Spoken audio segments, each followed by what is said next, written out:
podcast is part of the Sports Social Podcast Network.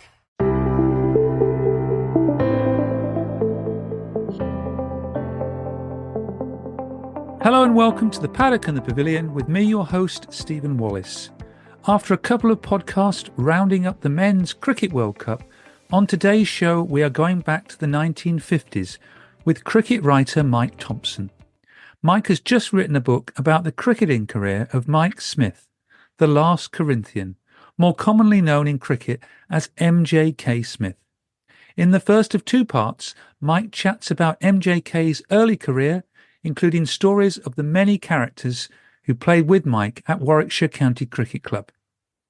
Part 2 with Mike Thompson coming soon will focus on MJK's Test career and in particular his time as England captain in the 1960s. Hello Mike, thanks for joining me on the Paddock and the Pavilion to talk about Mike Smith, MJK Smith, the subject of your new book, The Last Corinthian. Yeah, good afternoon. Thank you, Mike. I should say the cricketing life of MJK Smith. I've now read the whole book and enjoyed his cricketing journey during the 1950s, 60s and 1970s. How did you come to write the book? Well, I've always been, I started taking an interest in first-class cricket in the 1950s. I'm a lot older than I look. I was 80 2 days ago. And I always had a good regard for Mike Smith. And in fact, about 50 years ago, I got the chance to meet him when I joined his squash club that he opened in Leek Wootton near Kenilworth. And I was a member there for about 5 years, as was my wife. And I had lots of chats with him about cricket. I read Douglas Miller's biography of him, which was written about 10 years ago. But he, up till that point, in my view, he was very much an unsung hero, although Douglas wrote an excellent biography of him. And, but I felt it needed a bit more amplification about his actual cricketing career, because Douglas wrote it for the cricket statisticians, and he was limited to the amount of words he could use in it. So, but that's how I came to, and I rang him, and he somewhat to my surprise readily agreed.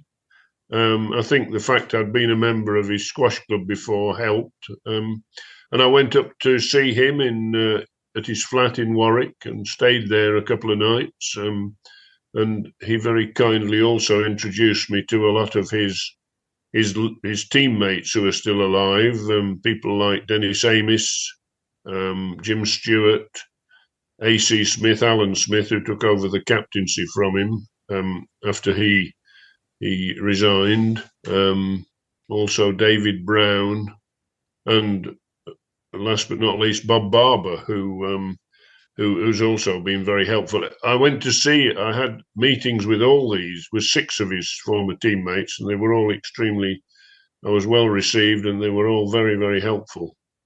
It must have taken a long while to compile. How long did it take from start to finish? I probably spent just over a year to do the book, to do the research and the writing, maybe a bit long, 15 months maybe, but I did work on it I'm retired now, but I did work on it pretty intensively for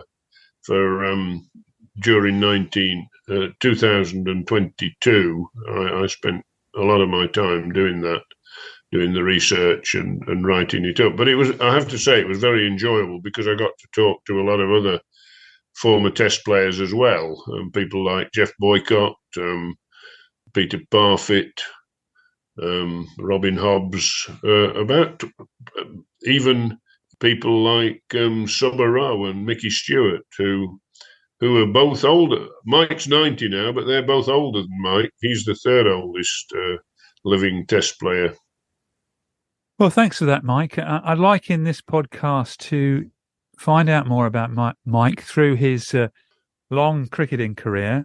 And we've also got some short clips from one of those people you've spoken to, in Dennis Amiss, who I caught up with a few weeks ago. 50 tests for England, 25 as captain, 39,000 first-class runs, 6,900 and 595 catches. But how did he first get interested and discover the wonderful game of cricket?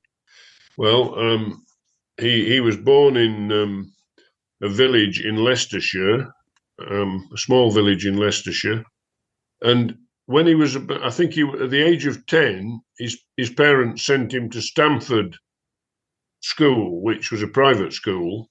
And he really flourished at cricket there, and not only at cricket, but at sports generally, athletics, rugby. He got in the under-14 team immediately on arriving at the age of 10. And in fact, his captain was Colin Dexter, who wrote the Inspector Morse novels. I'm glad you mentioned his name. He's on my notes. It was a chance to get Colin Dexter in the podcast. Yes, and in fact, funnily enough, when Mike became first team captain many years later, Colin was in Mike's team, so he was one of the he was Mike's captain and also later captained by Mike. But Mike had a very good sporting career at Stamford. He finished up as captain of the cricket team for his last 3 years there and captain of the rugby team for 2 years there. And he benefited from a chap called Bill Packer, who was the sportsmaster there, also taught French there. But Bill also was a former pupil of Stamford School, and he also was captain of cricket and rugby while he was there. And I think he must have seen Mike as a sort of reincarnation of himself. But so that's where he got into. He played a couple of times for the rest against the public schools, and he played for the public schools against the combined services when he was still at school. When he left school, he didn't go on to university straight away. He decided to do his national service first.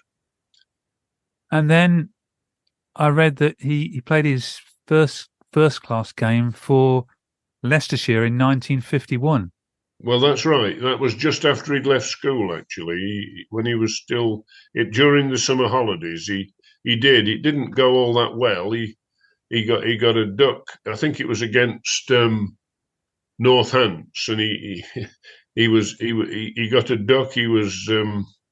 He was caught fiddling bowled Nutter, which always amused him.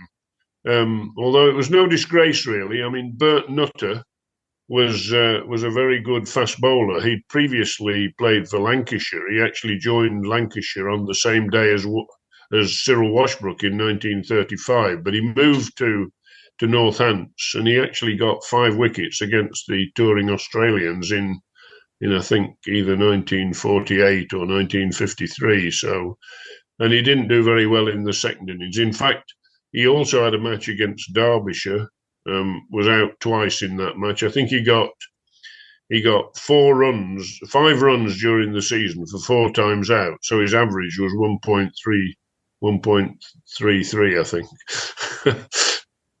But he went to Oxford University and he was very successful there. Oh yeah. I mean, after his national service, he got into Oxford University and was in the first team in his first year. Colin Cowdrey was his captain in the first year. And he had the remarkable record, Mike did, of scoring a century in each of his 3 varsity matches. In fact, in the first match, he put on 166 with Cowdrey and went on to get 201 not out in his first varsity match that would have been 1954. But when I asked him about that, he's typical Mike. He's such a modest chap. He said I was lucky, really. He said, because in the first over I snicked one, and it went between the wicket-keeper and first slip, and it went for 4. And the wicket-keeper was Michael Mellish. The first slip was Dennis Silk. And these 2 future presidents of MCC left it for each other. and he said it was the wicket keeper's catch, but I got off the mark with a 4 and went on to get 201 not out. So he played a couple of seasons then for Leicestershire in 54 and 55. Yeah, when he was in his first 2 years at university, he played for Leicestershire. After the university season had finished, and he did all right there. He averaged in the late upper 20s in those 2 seasons, and played quite often as an opening bat with either Maurice Hallam or Jerry Lester for Leicestershire. But he didn't in the second varsity match. He got 104, I think, and in his final year he got 117. He's the only person who's scored centuries in each of his 3 varsity matches. And in his last year, of course, he was captain of the Oxford team.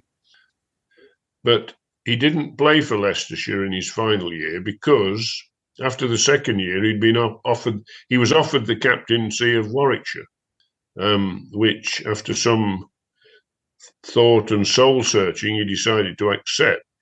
He was sorry to be leaving Leicestershire because they'd been very good to him, but he felt it was an opportunity that he couldn't turn his back on because Edgbaston was about to become a test match ground, and it was a terrific opportunity, too good to miss. So the MCC wouldn't let him take up the captaincy straight away if he'd played for Leicestershire. They made him take a year out of county cricket, so that's why he didn't play for Leicestershire in his final year.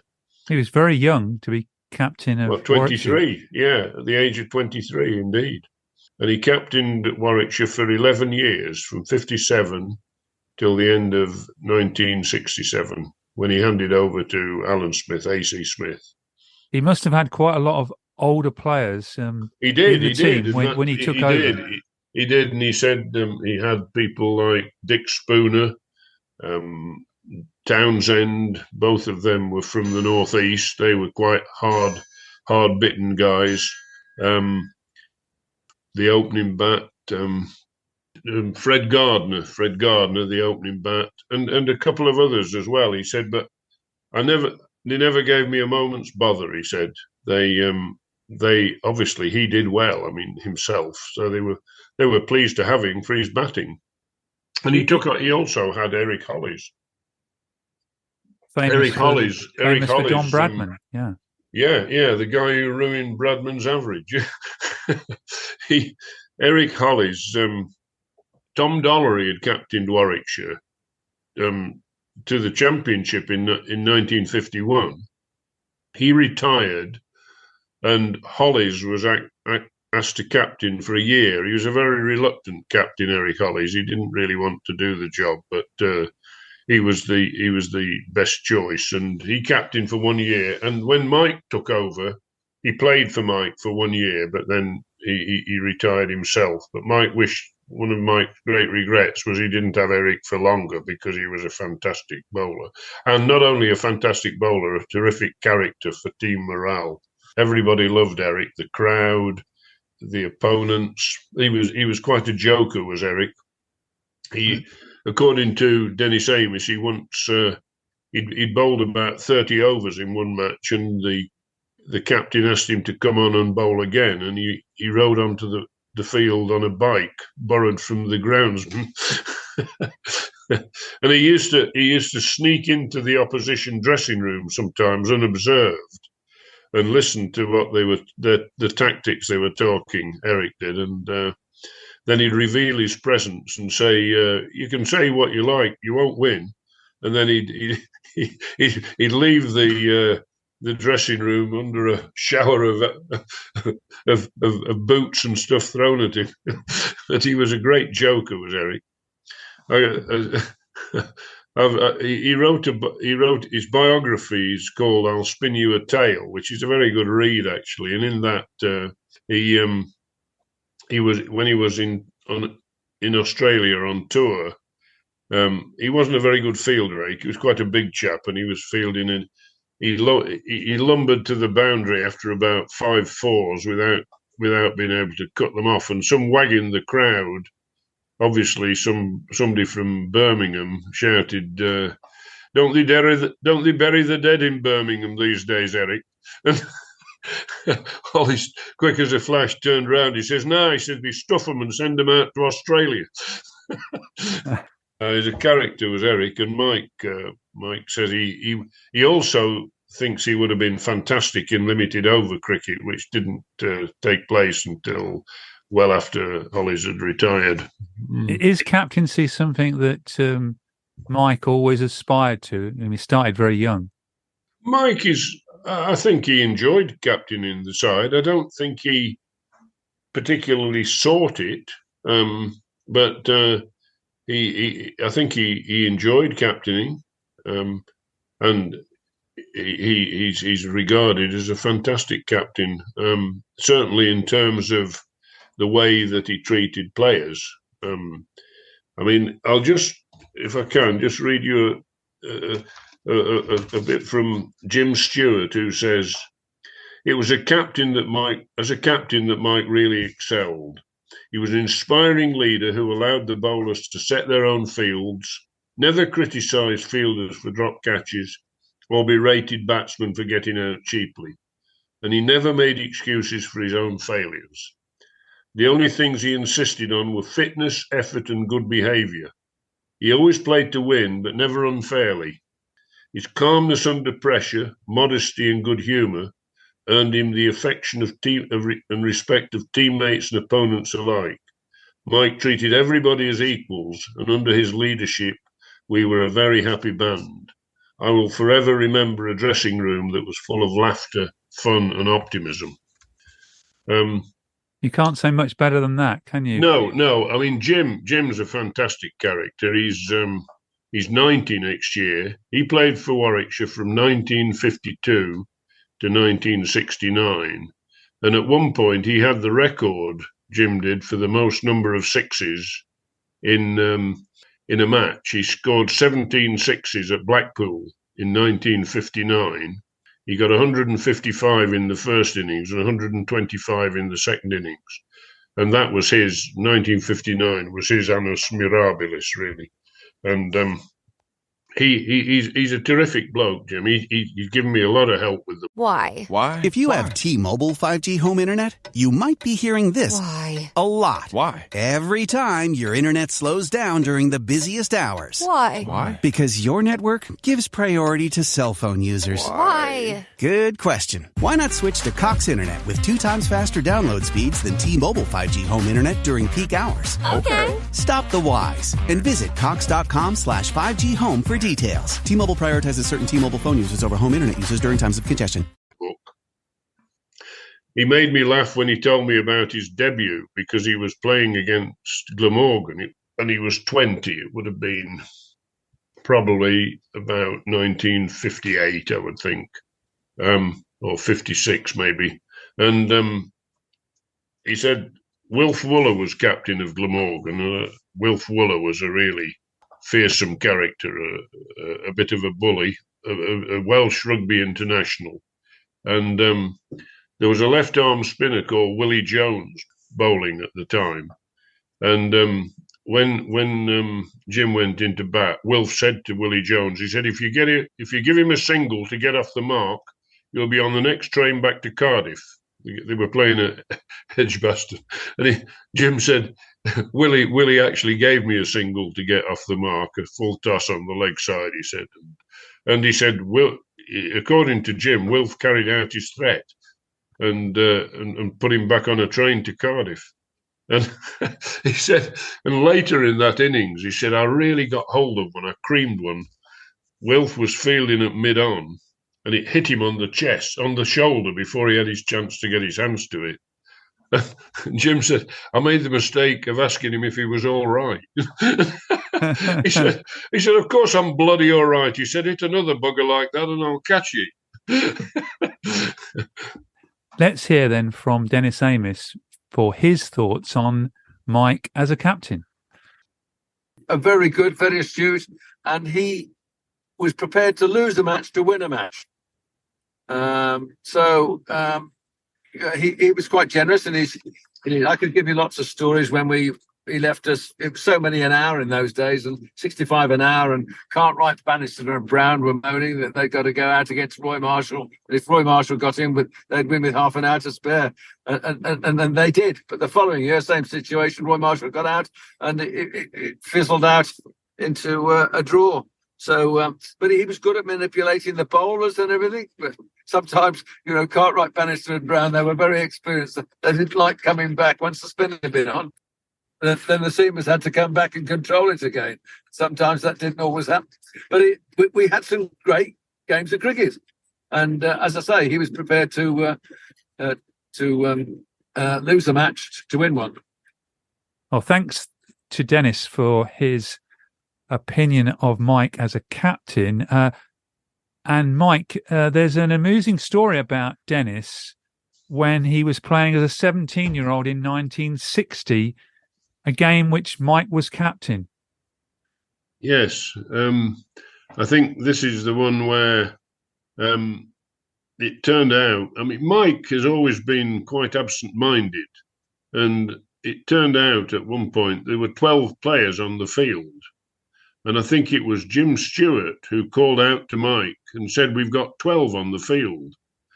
Dennis happened to be the one standing nearest to Mike, and Mike said, "Sorry, Dennis, can you do 12th?"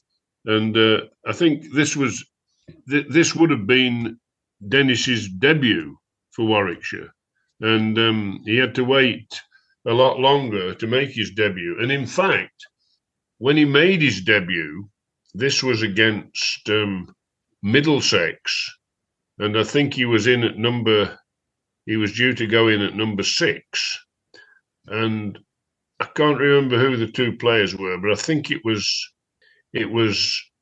Billy Ibadullah and Norman Horner. I think it was against Surrey actually, and they put on over 400 for the first wicket, and they got Surrey out twice, and this was an unbroken stand for no wicket. So Dennis, on his debut, never got to bat.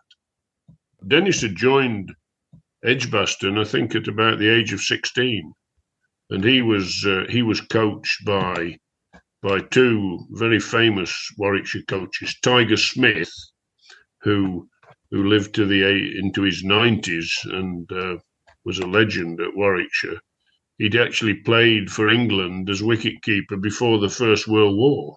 Tiger had, and he was Warwickshire's head coach. And then there was another chap called Darif Taylor, who was a very good coach as well. Darif Taylor was a West Indian who had come over to England to fight in the Second World War, and he was in the same regiment, I think, as Tom Dollery, who was captain of Warwickshire. And after the war, Tom invited Darif to Warwickshire to play as a player, and he played a bit for Warwickshire. He wasn't a top player, but he then finished up as a coach, and he was a brilliant coach, particularly with youngsters. And in fact, Jim Stewart told me, he said I couldn't deal with Tiger. He wasn't right for me. He said, and Tiger in fact finished up handing me over to Darif Taylor for coaching, because they were both. Jim started at Warwickshire when he was about 17 or 18, on the same day as Tom Cartwright. Who they were great mates. They both came from Coventry, and they used to travel up by train to Edgbaston. Jim said I used to hate it in the evening. He said when we had to bowl at the members, he said we never got back home until after 9 o'clock. Well, we're going to hear more from Dennis in part 2 of MJK Smith, the Last Corinthian, when we'll be talking about his Test career, which began in 1958. Sports Social Podcast Network. Looking for a fun way to win 25 times your money this football and basketball season? Test your skills on Prize Picks, the most exciting way to play daily fantasy sports. Just select 2 or more players, pick more or less on their projection for a wide variety of stats, and place your entry. It's as easy as that. If you have the skills, you can turn $10 into $250 with just a few taps. Easy gameplay, quick withdrawals, and injury insurance on your picks are what make Prize Picks the #1 daily fantasy sports app. Ready to test your skills? Join the Prize Picks community of more than 7 million players who have already signed up. Right now, Prize Picks will match your first deposit up to $100. Just visit prizepicks.com/play100 and use code play100. That's code play100 at prizepicks.com/play100 for a first deposit match up to $100. Prize Picks, daily fantasy sports made easy.